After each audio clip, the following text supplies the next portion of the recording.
The night John Calloway found out his father was the most dangerous man alive, he struck out at a baseball game. It was the last play of the seventh inning, bases loaded, his team down by 2, and he swung at a ball that wasn't even close to the strike zone. The aluminum bat split down the middle. The crowd went quiet. His coach patted him on the shoulder and said something's character, the way coaches do when they've already given up on you. John walked back to the dugout and sat at the far end, staring at the dirt between his cleats, and realized his father wasn't in the stands again. The empty space where Marcus Calloway should have been. Third row, left side. The spot he'd claimed for every game since John was 6. Was occupied by a stranger eating a hot dog and watching his phone. John was 11 years old, and he already understood, on some cellular level, that his father's absences were not normal. Kids' fathers had jobs that kept them late. Marcus Calloway had something else, something that didn't have a name and never came with an explanation. When his father picked him up outside the ballpark, John didn't speak for the first 4 miles. Marcus drove with both hands on the wheel, which was something he only did when he was bracing for a conversation. "I know I wasn't there," Marcus said. "I know you know. There was something I had to. You always say that." Silence. The truck rumbled through the dark Kansas plains, and the stars over the flatlands burned with the particular brightness that only exists where there are no city lights to compete with them. John had read once that light from distant stars was actually ancient, that you could look at a star and be seeing something that had burned out 1,000 years ago. He didn't know why that made him think of his father. He thought about it anyway. That night, in the kitchen, while his mother Sasha typed her news story at the table, John went looking for something. He didn't know what. His parents had a locked drawer in the study. He'd noticed it for years the way you notice a bruise you're not supposed to press. He pressed it. The lock gave under his hand with a soft mechanical click, and he stood there, staring at his fingers as though they belonged to someone else. He hadn't done that. He couldn't do that.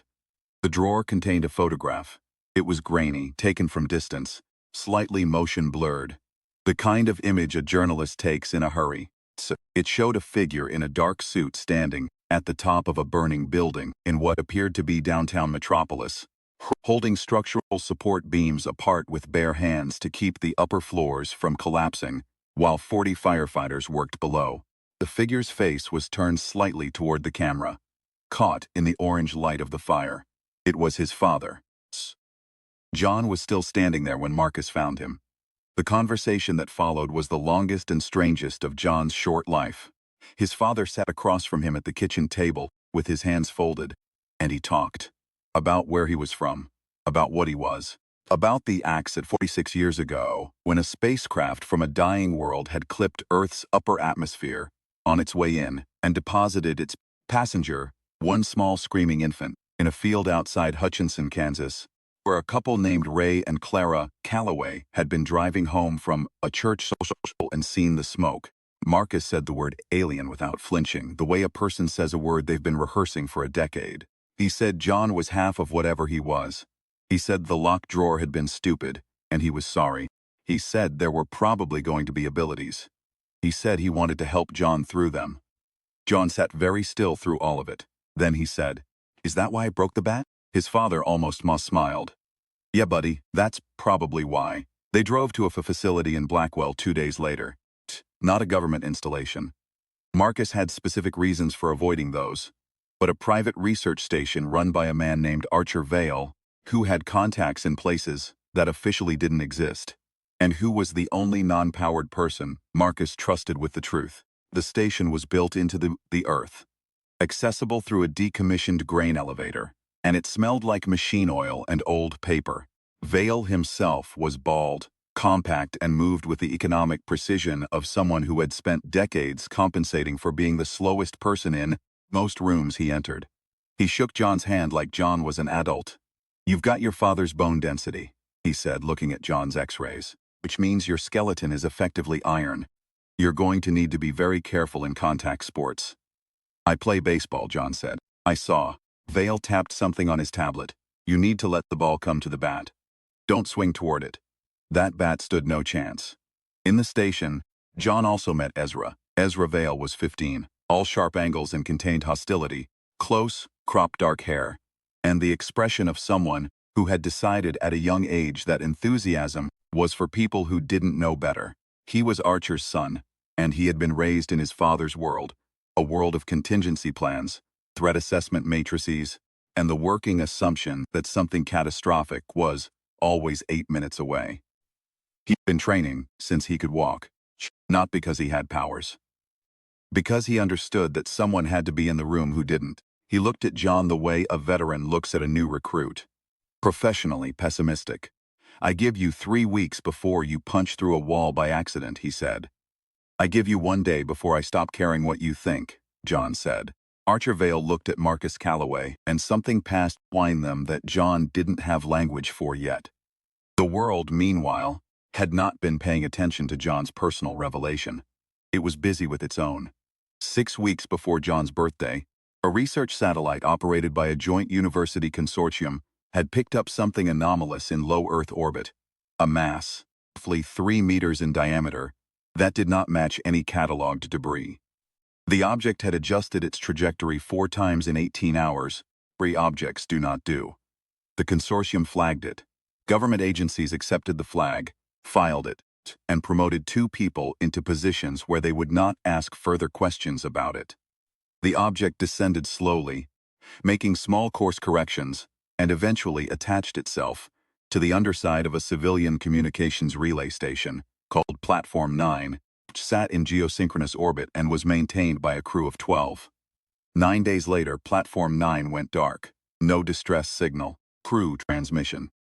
Just silence, sudden and total, where there had been routine scheduled communication 4 hours before. Marcus heard about it before the news did. He was already out the door when he told Sasha where he was going. John watched his father leave from the front porch of their farmhouse, a Kansas sunset going orange behind the water tower, and felt a particular kind of helpless that he thought might be specific to being the child of someone extraordinary. He was still standing there when Ezra Vale's beat-up pickup truck rolled down their gravel driveway. Ezra was in the passenger seat. Archer was driving, and his face had the flat, controlled look of a man who had just received information he'd been dreading. "Get in," Archer said. "Please." "Why?" "Because your mother has been taken." John sat down on the porch step. He didn't mean to. His legs just decided. "What happened?" he said. It came out flat. Not a question. "Same thing that happened to Platform 9, Archer said. "Whatever came down from orbit is not just on the station anymore." They drove through the night toward the Vale Research Station. Archer explained it in pieces, the way he explained everything. Methodically, without softening. The object from orbit was biological. Colonial organism, genus unknown, that propagated via spore. Microscopic organisms capable of infiltrating the human nervous system through the skin or respiratory tract and establishing parasitic neural control within 72 hours of exposure. The organism communicated across its colony via a frequency band that had not been scientifically documented before last month. The colony appeared to operate as a single distributed intelligence. It had infected the platform crew first. Then, through means Archer was still working to understand, it had extended its reach to the ground. The infected behaved normally at first. That was the horror of it. They woke up, made coffee, drove to work, argued about the weather, all while something else used their hands. Primary colony, the originating mass, was still up on Platform 9, which meant everything happening on the ground was an extension of one alien mind operating from 300 kilometers overhead. "People," Ezra said from the back seat. "Not mindless infection, it's strategic." "What does it want?" John asked. "Ownership," Archer said. "It's done this before by the evidence. Other places." "That's not a guess. Jor-El's records suggest as much." John looked at him. "Records." Archer was quiet for a moment. "Your grandfather kept extensive documentation of the organism's history. He encountered it in his research before the end of Krypton. It escaped the planet in the same event that sent your father to Earth. Jor-El believed it was intelligent, motivated, and patient. He believed it operated on a timeline, measured in decades. It doesn't rush. It comes down quietly, attaches to infrastructure, waits, and then one day you wake up and everyone you know is gone." John stared out the windshield at the dark road ahead. My dad is up there. He said yes. He went up to investigate the platform. Yes. And now? We don't know yet, Archer said. We have to assume the worst and plan from there. The research station was chaos in a controlled key. Archer's small team of researchers moved between screens and equipment with the frantic focus of people who understood exactly what they were looking and would very much prefer not to. John stood at the edge of it all, feeling enormous and useless, until Ezra handed him a tablet showing a thermal imaging map of the farmhouse property. Your mother went back, Ezra said. We don't know why. The infected sometimes exhibit partial preservation of routine behavior. Muscle memory, basically. She may have gone to make dinner. John looked at the thermal signature on the map. One figure, standing still in the kitchen. That's not her, he said. No, body is still in there. And we need to retrieve it without. Without what? Ezra looked at him carefully. Without letting the organism transfer to you. Contact infection requires about 12 seconds of skin-to-skin exposure. Pribitory infection requires a confined space and a high spore concentration. You're outdoors, you move fast, you limit contact time, you should be fine. Should be. In my experience, Ezra said, the best plans are the ones where should be becomes was. They went together in Ezra's truck with the headlights off for the last quarter mile. The farmhouse was dark except for the kitchen window, which glowed yellow and warm and familiar, in a way that made something in John's chest fold inward. He'd grown up in that kitchen. He'd eaten 1,000 breakfasts at that table. He could see his mother's silhouette through the window, standing at the counter, and, for one split second, the whole thing felt like a misunderstanding, like he'd just call her name and she'd turn around. And this would be a story. They'd tell at Christmas. He got out of the truck. John, Ezra said sharply, we have a plan, I know. He was already walking toward the porch. Cover the back door in case she runs. That's not the Ezra. John paused without turning around. Trust me. He went in through the front. His mother turned at the sound of the door, and he saw it immediately. The way a person knows, in the gut, before the brain catches up. Eyes were wrong. Not the color, or the shape, but the quality behind them. The particular human light that usually lived there, placed by something cooler, and more ancient and absolutely without warmth. She looked at him the way a camera looks at a face. Jonathan, she said, and it was her voice but not her cadence, too measured, too clean. Hey, Mom. He kept his voice steady. He crossed the kitchen in 4 strides and opened the refrigerator. You want anything? I'm starving. Figure that was not his mother stepped closer. John turned with a container of leftover pasta and kept his eyes on her and kept his face neutral and thought, very carefully, about what his father had told him about heat vision, about how it activated when he was under stress, about how it built up pressure behind his eyes the way tears do when you're trying very hard not to cry. He let it build. He didn't cry. His eyes went to red, briefly, and a focused beam of infrared heat struck the starfish-shaped organisms attached to the back of his mother's neck at the hairline.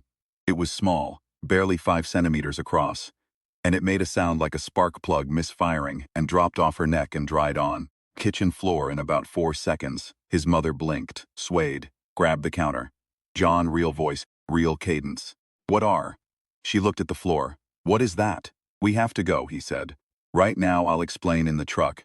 He got her out the door before she could ask a second question. He didn't look back at the thing on the floor. Ezra had the truck running. He looked at John's mother, then at John. He did the math in his face without saying anything, which John appreciated. Back at the station, Archer ran the analysis while Sasha Calloway sat wrapped in a thermal blanket and gave a careful journalist's account of the hours she couldn't account for. What she remembered before the gap was a man knocking on the door. A stranger, she said, young, wearing a work uniform she didn't recognize, and opening it, and then nothing until the kitchen. Vector, Archer said, making a note. Person-to-person contact.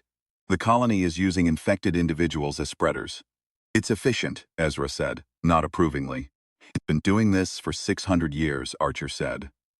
I imagine it's had time to get efficient. John was looking at the orbital map on the main screen. Platform 9 blinked steadily in its geosynchronous slot, 300 kilometers up. His father was either up there or had been up there. Every minute they spent on the ground was a minute the organism had Marcus Calloway's capabilities available to it. I need to get up there, John said. Silence. I can reach the platform, he said. I've been doing high-altitude tests with my dad for 3 weeks. I can hit 90,000 feet in about 4 minutes. Platform is at 300 kilometers, Ezra said. I know. You've never operated in vacuum. I know. You don't have a suit rated for. What? Ezra. John turned around. I know all the things I don't have. What do I have? Ezra looked at him for a long moment. Then he went to a cabinet and retrieved a hard-sized equipment case. Pressure suit, he said. For low Earth orbit. My father built it 3 years ago for a contingency plan he hoped he'd never need. He held it out. It'll fit you with some adjustment. I was supposed to be the one wearing it. You were supposed to go to the platform? Someone was supposed to be able to, yes. He set the case down. I'll be your ground support. I know every system on that platform, schematics, security, access protocols. My father has been studying it for a year. Why? Ezra glanced at Archer, who was pretending to study a screen with great concentration. Because my father plans for things. He always has. He paused. He thought your father might need backup one day. John looked at Archer Vale. The small, bald man did not look up from his screen.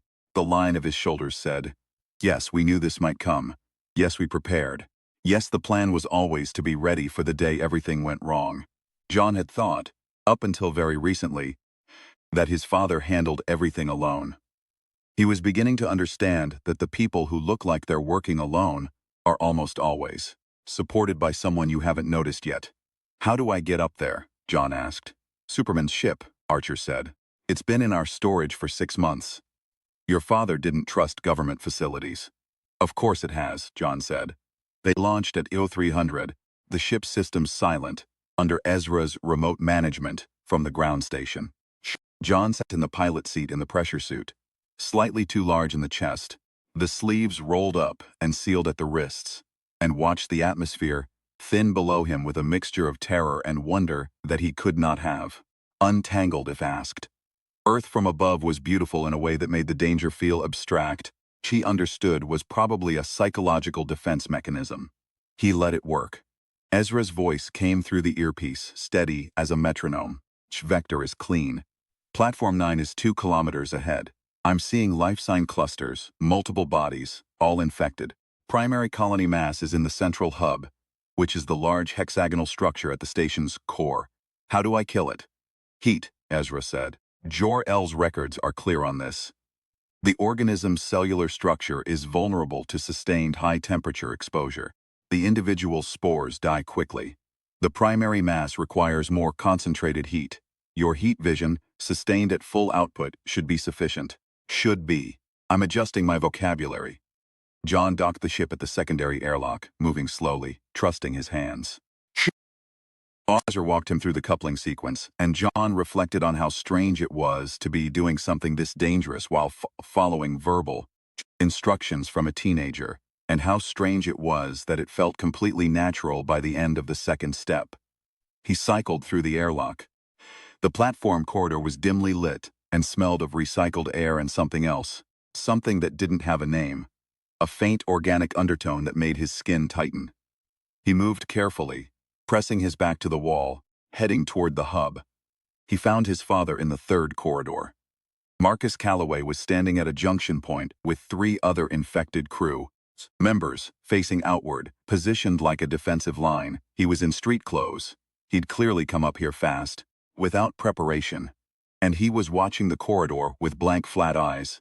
And he was the largest, most formidable obstacle John had ever faced in his 11 years of life. And he was John's dad. John stopped. His chest hurt in a specific way that was not physical. He'd read something once, in one of the books his mother kept, about what happens when you have to fight someone you love. Not the violence of it, but the moment before, the moment of recognition where you have to hold 2 things at once. The person you know and the threat you're facing. He hadn't understood it then. He understood it now with a clarity so sharp it felt like a blade. He didn't attack. He stopped in the corridor and spoke. Dad. The figure watched him. No response, no flicker. I know you're in there. John's voice was steadier than he expected. I don't know how much you can hear. I know that isn't you making the decisions right now, but I'm going to fix it. He paused. I struck out at the game, by the way. which you know because you were there, but the thing is, I swung for it. I'm going to keep swinging. That's the part you taught me. The three crew members began to move. John had been afraid of using his abilities aggressively. 3 weeks of training had been controlled and cautious, calibrated to avoid accidents. He'd never had cause to point his abilities at anyone with intent. He stood in the corridor now and felt the particular quiet that comes just before, a decision that changes things, and he made the decision. He moved at the crew members fast, not violently, but with enough speed and precision to redirect them. Blocking the corridor using his density and strength to hold positions without striking. One tried to grapple him. He let it hold on for 3 seconds, then produced a sharp, controlled burst of heat vision at close range to the organism on its neck. The crew member dropped like a puppet with cut strings, fell, breathed, woke up confused. He worked through 3 of them in 90 seconds. His father was last. John stood in front of Marcus Calloway, close enough to see the thing attached to the back of his neck, pulsing slightly in the station's recycled air. "I'm sorry," John said. "This is going to be loud." He fired heat vision at precise, minimum effective output, clipping the organism cleanly at the attachment point. Dropped. The burning smell was brief and acrid. His father buckled, caught himself on the wall, breathed in long, shuddering pulls. "John," agate voice, real voice, "how did you?" "Later," John said. "Can you fly?" His father, blinking against what was probably a ferocious headache, managed. "Give me 30 seconds. You've got 20. Marcus Calloway almost laughed. Almost. He straightened against the wall, and the particular light came back into his eyes. Not just consciousness, but the specific quality of his father, the man John knew, present and returning. 20, he agreed, Ezra's voice in John's ear. "John, the primary colony is moving. How do you know?" "Station vibration sensors. Something large is relocating inside the hub. It knows you're here." John looked at his father. "Can you take the crew to the ship? Get them to the secondary airlock? What are you going to do?" "What I came here to do." Another almost law. Gripped John's shoulder, the grip of a man who is also a father, both things at once. "Don't get close to it. Heat vision only. Don't let it touch your skin." "I know, Dad. I mean it. I know you mean it." "John, Dad." John stepped back. "I've got this." He didn't entirely believe that. But he believed it enough to move forward. And sometimes that's the same thing. The central hub was a large hexagonal chamber with observation ports on 5 sides and a docking array overhead. It had been designed as a communications and monitoring center.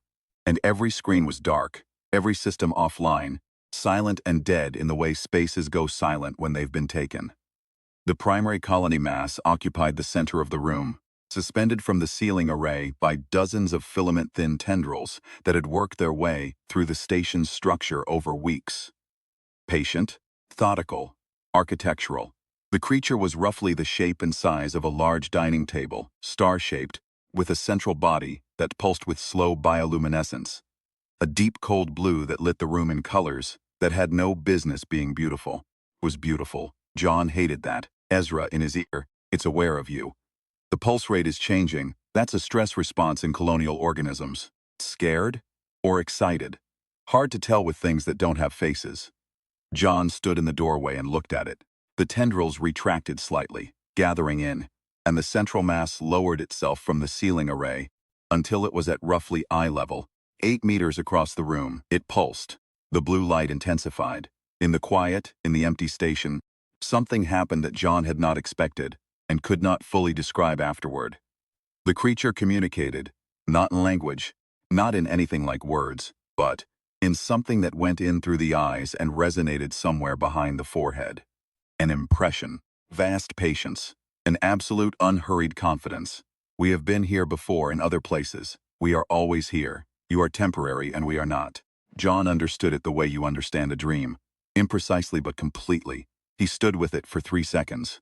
Then he said, out loud, to the empty room, "I'm going to give you one chance to leave. I know you understand me, or something close to understanding. We found your records. The planet you came from before Krypton. It fought back. You left. I'm telling you that this is that same moment. We're going to fight back, and we don't know when to stop." The creature pulsed. Something that might have been contempt. Something that might have been curiosity. Then a tendril shot across the room. John ducked. Reflexes had about 3 weeks, but that were apparently calibrating rapidly, and the tendril hit the wall behind him. He planted his feet and fired heat vision at the primary mass. Full output sustained, the way Ezra had said. He described during training, keeping the beam steady and tracking as the creature moved. The bioluminescence went from blue to white. The tendrils began retracting in earnest, pulling the mass upward toward the hull. It was trying to exit through the station structure, to escape into vacuum and wait for another opportunity. John followed it.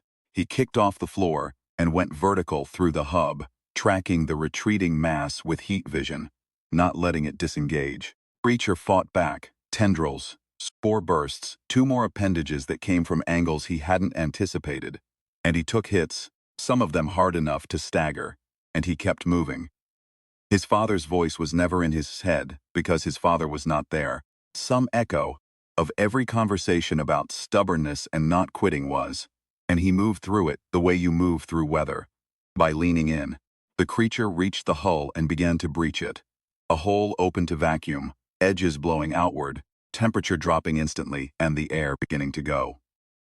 John grabbed a support strut with one hand and held himself against the decompression and fired everything he had into the retreating mass. The colony screamed, not in sound, in frequency, in a vibration that went through the metal and through his bones and made the fillings in his back teeth ache. It was the sound of a distributed mind in sudden catastrophic pain. It was the sound of 600 years of patient patience being finally interrupted by something unexpected. Then it was gone, into vacuum trailing spores, treating upward and outward toward a distant orbit, where it would survive or not survive, but would not be here. Not today. Not in this atmosphere. John held the strut for a moment in the howling pressure differential. Then he released his heat vision and used both hands to close the breach. He didn't know he could do that until he did it. Pressing the torn hull metal together with both palms, the temperature difference doing the work, sealing it roughly but completely. The howling stopped. His earpiece crackled. Ezra's voice. Station sensors show the primary mass has separated from the hull. It's in free orbit. Trajectory suggests departure. It's not fighting to stay. John was breathing very hard. The infected people? Your father has them in the secondary airlock. 8 crew members, showing normal vital signs. The spores appear to have died when the primary mass retreated. They're dependent on the colony signal. A pause. You're all right? Define all right. Ambulatory functional. Not dead. Yeah. John looked at the sealed hull breach. The seam wasn't pretty. It would hold, I think so. Coming back down was slower than going up, which seemed unfair. The ship descended through the atmosphere in a long controlled arc with his father in the co-pilot seat, and 8 confused, disoriented platform crew members crowded into the cargo hold. And John watched the sunrise come up over the curvature of the Earth. Real and enormous and impossibly golden, and thought about the creature in the empty observation hub, telling him without words that humans were temporary, and about his own wordless answer, which was not an argument but a demonstration. They landed in a field outside Blackwell at 0624. Frolls was standing in the field when they sat down, alone, with a thermos of coffee in each hand. He gave one to Marcus and one to John without a word, which John thought was either the best or the second best thing anyone had ever done for him. Ezra was on the radio to a medical team. He stood outside the ship, directing people with the calm authority of someone who has been practicing this moment in contingency plans for years. He did not look at John until John walked over to him, and then he looked at him for a long moment with the expression of someone recalibrating. You improvised at the hull breach, Ezra said. I didn't know I could do that. Your father can. I had it in my notes as a possible capability, but I wasn't certain it would manifest at your age. Are you disappointed you weren't right? I'm relieved it worked. Ezra paused. That's not the same as being wrong. I allow for uncertainty in my projections. John drank his coffee. It was terrible coffee. He drank it anyway. His mother arrived 40 minutes later, driving herself, having persuaded Archer's team that she was a journalist with a right to be at her own rescue operation. She got out of the car and crossed the field and hugged John for a long time without saying anything, and he let her, which was the correct decision. His father at some point put a hand on John's shoulder. The hand of a man who flies and lifts buildings, and also fixed the sprinkler system last summer and burned the pancakes last Thursday, and cried at the end of that one film about the dog. John was beginning to understand that the extraordinary and the ordinary were the same person. That this was the point. 3 weeks later, in the debriefing that Archer Vale conducted in his characteristically methodical fashion, team, John and Ezra sat a table from each other in the research station and exchanged accounts of what they had each observed and done during the event. It was structured and formal, and Archer took notes and did not editorialize. At the end, Ezra said, "You went in without a secondary plan." "I had you," John said. "That's not a plan, that's faith." "Is there a difference?" Ezra considered this with the seriousness he brought to all questions. "In this case, arguably, no. I'd prefer if next time. There's going to be a next time." Another pause. John had learned to read Ezra's pauses the way you read weather on the horizon. "They told you what was coming before it arrived. Colony retreated," Ezra said. "It didn't die. Whatever it is, wherever it came from, it's been doing this for 6 centuries. It will recalibrate and try again. Maybe not here, maybe not for years, but something will if not this one." He folded his hands on the table with the precision of someone who had learned the gesture from his father. "So yes, there will be a next time." John thought about the creature in the hub, pulsing blue in the darkness, radiating that ancient patience, that absolute certainty that they were temporary, and it was not. He thought about what he'd said to it, and what he hadn't said, the thing underneath the words, the thing that wasn't an argument. "Okay," he said. "Then next time, I'll have a secondary plan." "I'll have 12, Ezra said. "That sounds right." Archer Vale, at the head of the table, made a small note in his pad. He did not look up. The line of his shoulders suggested something that might, in a different man, have been a smile. The station was quiet. Outside, the Kansas morning was unremarkable. Pale blue sky, the smell of distant rain. A hawk turning in slow circles over the field where the ship had landed. The kind of morning that happens everywhere, and means nothing except to the people in it. John watched it through the small window and thought, "We won today, and that counts, and tomorrow we'll be ready for the next one, and that will have to be enough, and it is. It always is." His father landed in the field at noon, having flown from a situation in Denver that had required his particular set of skills. He came in low, showing off, landed in the dry grass near the grain elevator entrance, and walked the rest of the way. John watched him from the window.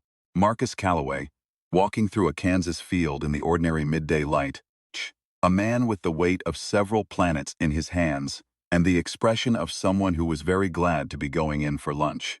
John went to meet him halfway. They met at the edge of the field and walked back together, 2 people of the same blood and different timings, and his father said, "How's Ezra?" "Annoying." "Good sign, probably." Marcus looked at him sideways. "You know, when I was about your age, I met a man who became the most important non-family person in my life, saved me from myself about 30 times, called me out on every bad decision, never let me get away with anything." "What happened to him?" "He's still around, retired mostly. Teaches." John considered this. "So the annoying ones stick around." "The useful ones do," his father said. "Sometimes those are the same person." They reached the grain elevator. John held the door. His father ducked through. The smell of machine oil and old paper wrapped around them, both like something known and familiar. Kansas morning continued. Entirely unconcerned with what had happened the night before, in the dark above the clouds, the hawk wheeled overhead. The rain came in from the west. The world, patient and enormous, held its breath off for the next thing, and did not yet exhale. John Calloway went inside and had lunch and did not tell his mother he'd had the best and worst night of his life, because she already knew both things, and some truths are most present in the space between the words.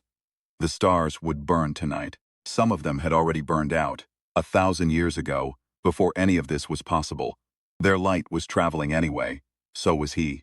Ezra gave John a debrief packet the following morning.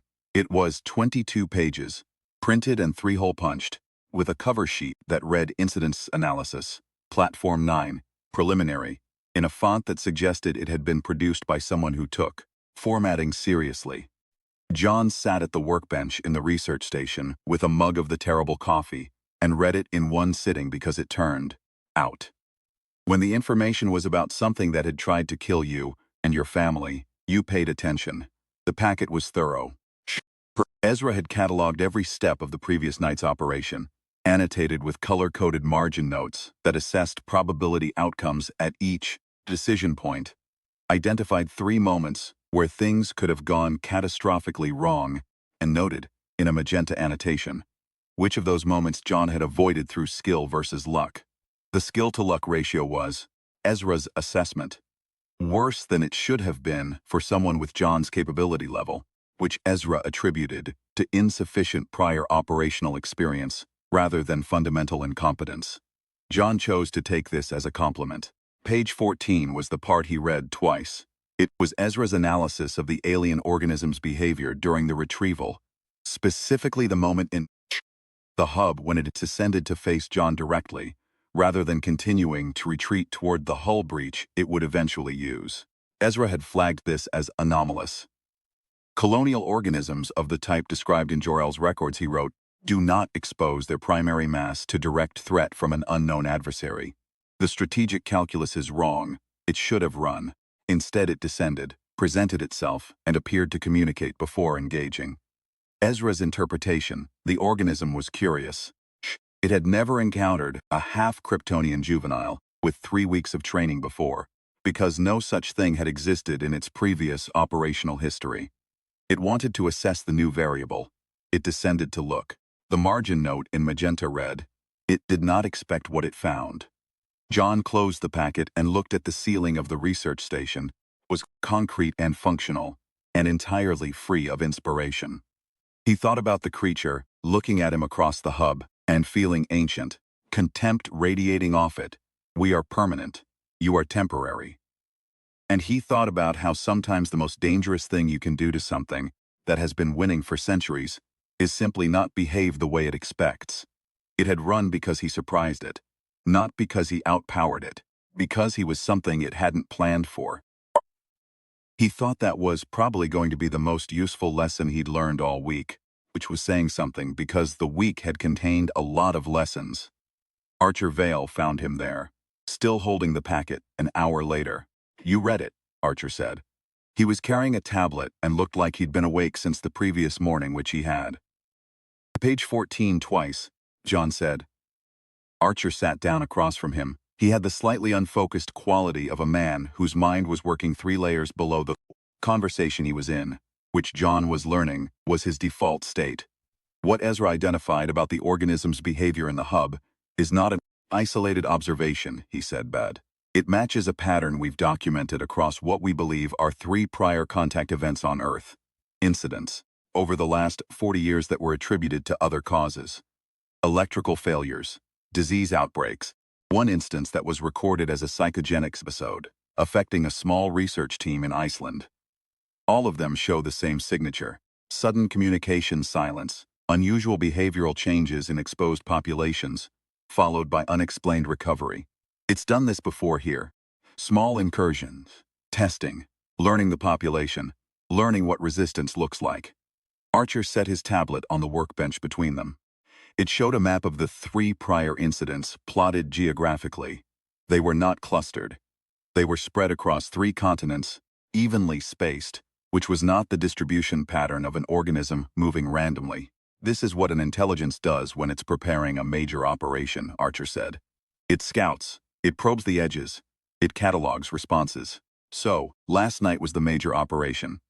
Last night, Archer said, was the escalation after the probing failed to produce the expected result. He paused. The expected result in the prior incidents was successful containment followed by colony die-off.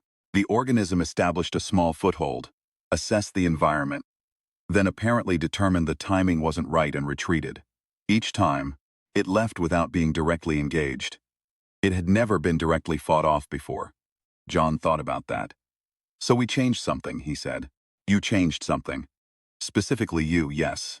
You engaged it in a way that its prior operational history had not prepared it for. Archer folded his hands on the table. A child, a new variable. Something it had not measured and therefore could not predict. He looked at John for a moment, with the kind of look that carries information beneath it. It fled because its model was wrong. And when an intelligence that old has a wrong model, it doesn't have a backup plan, John said. It has backup plans. It always has backup plans. The backup plans are based on data it's been collecting for 600 years. And none of that data included you. He paused. The window of maximum effectiveness. The window where we have an advantage we didn't know we were building is now, while its model of us is incomplete. You're saying we should find it. I'm saying we should be prepared when it finds us again, Archer said. Is different, but leads to the same state of readiness. John set down the packet. He looked at the map on the tablet. 3 continents, 3 decades, 1 patient intelligence that had been watching and waiting and cataloging, learning the shape of human resistance so it could route around it. Then it had run into something it hadn't cataloged. What do you need from me? John asked. Right now? Breakfast and 8 hours of sleep. In that order. After that, Archer said, we train properly. Not the 3-week crash course your father gave you. Systematic. Comprehensive. The kind of preparation that produces a capability an ancient alien mind can't anticipate, because the capability keeps growing and changing and doing things even you don't expect until you do them. John nodded slowly. Ezra too? Ezra has been training since he was 4. Archer almost smiled. He needs a partner who makes the training meaningful. Someone who gives him an actual problem to solve instead of simulations. John thought about Ezra's 22-page packet, produced before morning, color-coded and precision annotated. While John had been sleeping in a chair in the corner of the control room, he thought about the magenta margin notes. He thought about what it took to be the person in the room who didn't have abilities, to be the one who compensated through preparation, and who had been preparing for years for a night, exactly like last night, building plans for a contingency he hoped would never come. That was a specific kind of stubborn, too, a different flavor of it, the kind that worked in the dark alone, on 22-page packets while the world slept. Yeah, John said. Okay. He finished the coffee. It was still terrible. He drank it all. The weeks that followed settled into a rhythm that John did not expect to feel as normal as it did. Mornings at the research station, working through the ability testing protocols that Archer designed with the deliberateness of someone who understood that an untrained power was a liability. Afternoons with Ezra turned out to be a genuinely good teacher when he stopped being actively contemptuous and replaced it with constructive skepticism, which was, John learned, his version of warmth. Evenings at home in Smallville, where his mother continued to be a journalist, and his father continued to be both, a farmer, and the most capable being within 3-star systems, and both of those things continued to coexist in the same kitchen, the same truck, the same field where John had stood watching him leave. His father flew with him on Saturdays, high altitude then higher, learning the limits of his lungs, and the particular way his body handled the cold and the thin air, and eventually the absence of air altogether. Krps was methodical about it, and cheerful in the way a person is cheerful when they're deeply relieved to be having a conversation they were afraid they'd never get to have. John filed away the checklist items, altitude thresholds, re-entry angles, the specific sensory feedback that preceded a loss of control in a turn, and noticed that the things his father was teaching him were not just about flying. They were about knowing what you can handle, about building the inventory of your own capability so that when the moment comes and you need to know, you know. How did you learn all this? John asked one Saturday, floating at 60,000 feet with Kansas spread in all directions below them like a patchwork the size of forever. Slowly, his father said, and badly a lot of the time. He looked sideways at John. You're learning faster. I have a better teacher. Don't tell that to the sun. It's sensitive, John laughed. He hadn't expected to laugh, and the sound surprised him by being full and real against the thin, cold air. His father smiled at the sound of it. They flew back down in easy spirals, chasing the sunset west for a few minutes before turning back east toward home. And John thought about how the night above the clouds had been the worst and best of his life simultaneously, and how the worst and best had already started to compress together into something that felt less like trauma and more like definition, the way scar tissue is stronger than the skin it replaces. The organism was still out there, somewhere in a distant orbit regrouping. Ezra updated the tracking models weekly. The mass had moved beyond reliable sensor range within 12 days of retreating from Platform 9, which suggested it had propulsion of some kind, consistent with Yorl's records, which Archer had translated in full and cross-referenced against every anomalous astronomical event in the last 60 years. The data suggested a pattern of approach and withdrawal spanning multiple star systems, patient, unhurried, the timeline of a thing that operates in centuries. But the model was wrong now. The data it had collected for 600 years included everything except John Calloway. And John Calloway was still growing, still changing, still doing things that even he hadn't expected. He thought about this on a Tuesday in October, sitting in the bleachers of Smallville Junior High's baseball field, watching a practice session he wasn't in. He'd been pulled from the team. Officially because of a wrist injury that didn't exist. Unofficially because a kid with his bone density and developing strength had no business in a contact sport, involving aluminum equipment and other people's teeth. He sat in the bleachers and watched and did not feel sorry for himself, mostly, and ate an apple, and thought about the shape of what came next. Ezra appeared next to him without announcing himself, which was his way. "Father had a call this morning," Ezra said. "From who?" "3 government agencies and 1 agency that doesn't officially exist." He sat down, folding his long frame onto the bleacher with the economical precision he brought to everything. "There's a situation developing in northern Canada. Behavioral anomalies in a remote research station. Communications interrupted on a 48-hour cycle." John set down his apple. "The signature?" he asked. Consistent with prior incidents, Ezra was watching the practice on the field. It's possible the organism sent a fragment ahead before retreating.